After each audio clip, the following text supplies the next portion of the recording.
సర్వోన్నతుడును సర్వశక్తివంతుడైన యేసుక్రీస్తు నామమునకు వందనాలు. కూడి ఉన్న దేవుని బిడ్డలందరికీ కూడా, ఈరోజు వాక్యం వినబోతున్న అందరికీ కూడా యేసునామం పేరిట వందనాలు చెల్లించుకుంటున్నాను. మరొకసారి దేవుని కృప వలన మీ ముందుకు వచ్చే భాగ్యంను దేవుడు నాకు అనుగ్రహించినందుకు ఆ సర్వోన్నతునికి కృతజ్ఞత స్తోత్రములు, వందనాలు. దేవుడు మనకిస్తున్నటువంటి మాట మొదటి కొరింథీ పత్రిక 15వ అధ్యాయము 58వ వచనంలో దేవుడు మనతో మాట్లాడుతున్నాడండి.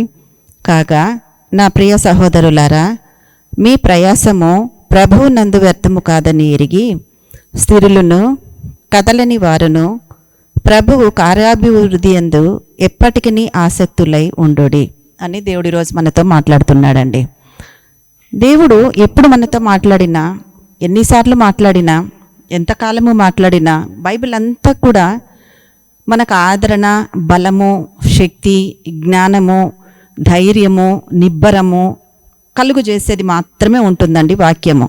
కాబట్టి మన వాక్యంలో మనం ఎక్కడా సోలిపోకుండా దేవుడి నడిపింపులో ఆయన యందు గురి కలిగి విశ్వాసం ఉంచి ఆయన వాక్యము మీద మనం ఆధారపడినప్పుడు మనం అనుకుంటున్న పరిస్థితులలోనో లేక మనకు కావాల్సి ఉన్న ఆశీర్వాదాల విషయంలోనో ఏదైనా కానివ్వండి, సో దేవుడు మనల్ని ఆశీర్వదించి మన ఆశ నెరవేర్చి మనల్ని ముందుకు నడిపించేవాడే.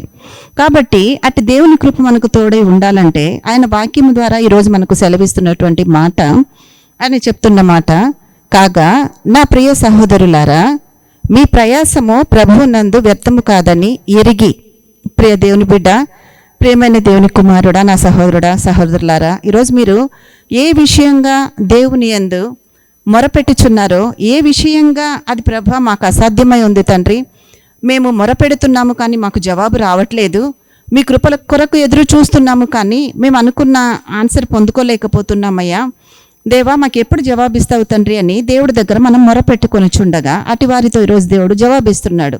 ఏది ఆ వాక్యము ద్వారా అనంటే, మీ ప్రయాసము ప్రభువునందు వ్యర్థము కాదని ఎరగాలి. మనం అంటే మనం ప్రయాసపడుతున్నాం, ప్రార్థనలు చేస్తున్నాం, రెగ్యులర్గా చర్చెస్కి వెళ్తున్నాం, దైవజనులకు చెప్పుకుంటున్నాం, మరి సహోదరులకు చెప్పుకుంటున్నాం, తోటి విశ్వాసులతో పంచుకుంటున్నాం, మనకు కూడా దేవుడు ఇచ్చిన సమయాన్ని బట్టి దేవుడి సన్నిధిలో మోకరిల్లి అడుగుతున్నాం, కన్నీళ్ళ ప్రార్థన చేస్తున్నాం, మొరపెట్టి కేకలేస్తూ ఆయన సన్నిధిలో అడుగుతున్నామండి. ఎందుకంటే ఆపత్కాలంలో ఆశ్రయించదగ్గ దేవుడు మనకు ఒక్కడు మాత్రమే ఉన్నాడు. సో మన సంతోషమైన, మన దుఃఖమైన, ఆనందమైన సమస్తమును మనము దేవాది దేవుని దగ్గర మాత్రమే పంచుకోగలము.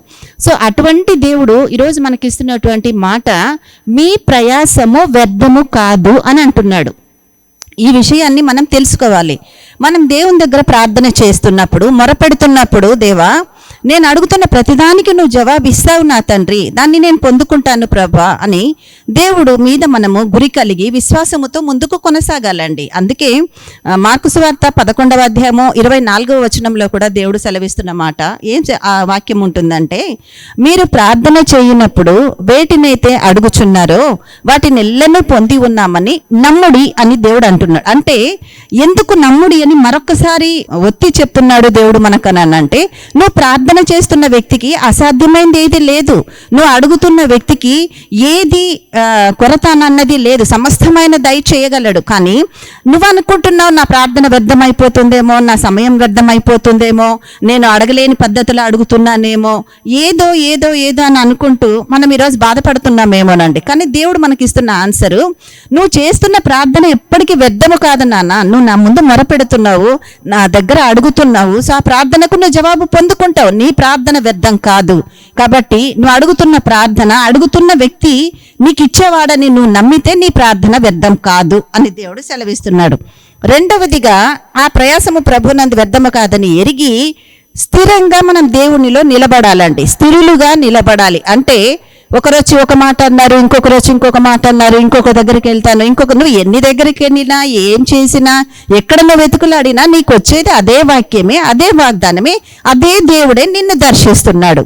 కాబట్టి నీకు దేవుడు ఏ వాగ్దానం ఇస్తున్నాడో, నీ ప్రార్థనలకు నువ్వు జవాబు చూడాలి అని అనుకుంటున్న టైంలో నీ ప్రార్థన వ్యర్థం కాదని నువ్వు ఎరిగి నువ్వు అడుగుతున్న దానికి జవాబు ఇచ్చే దేవుడి దగ్గర స్థిరంగా నిలబడాలి. ఆ తర్వాత మూడవది, నీ ప్రార్థనలో కదలక నువ్వు నిలబడాలి అని దేవుడు సెలవిస్తున్నాడు. కదలకూడదు అంటే శారీరకంగా కాదండి, మూమెంట్స్ గురించి చెప్పట్లేదు ఇక్కడ. నువ్వు కదలకుండా దేవుని మీద గురి కలిగి విశ్వాసం కలిగి నిలబడ్డావు కనుక ఆయన చెయ్యగలడు, నీ ప్రయత్నము వ్యర్థము కాదు అని నువ్వు నమ్మి ముందుకు కదిలినప్పుడు ప్రభువు చేసే కార్యాభివృద్ధి అందు ఎప్పటికీ నీ ఆసక్తులై ఉండడి.